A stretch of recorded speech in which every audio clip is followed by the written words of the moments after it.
Joshua chapter 4, verse 3 says, "And command them," again, this is a continuation of what God is telling Joshua.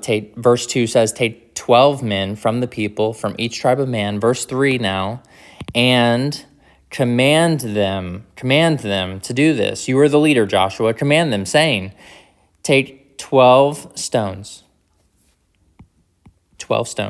from here out of the midst of the Jordan, from the very place where the priest's feet stood firmly, and bring them over with you and lay them down in the place where you lodge tonight." And so what Joshua is to do is he's to pick 12 men, one from each tribe, and each of these men are to take one stone.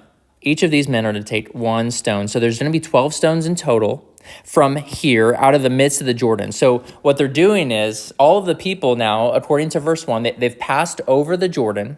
And now, so all the people have passed over the Jordan. And now these 12 men, they're to go back into the Jordan where the priests are.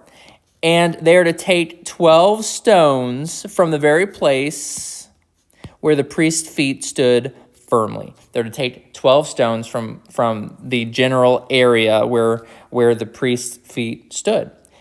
Because they're going to remember this moment throughout all of their generations when God brought them across the Jordan River on dry ground. God performed a miracle.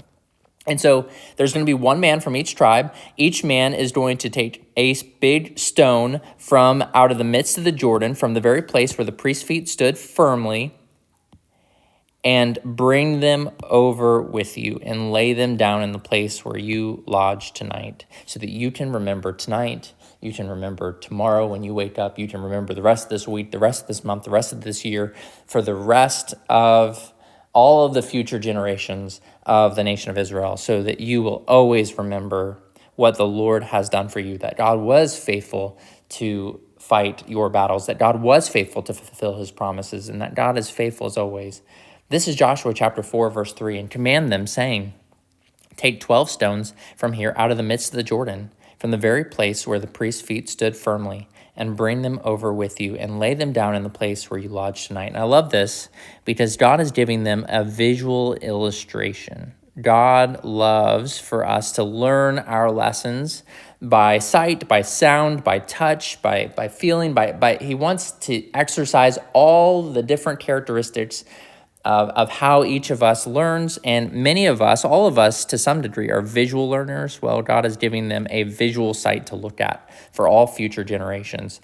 So where they're going to lodge tonight is the place called Gilgal, and that is seen later on in Joshua chapter 4, specifically verse 19 and 20. But this is Joshua chapter 4, verse 3.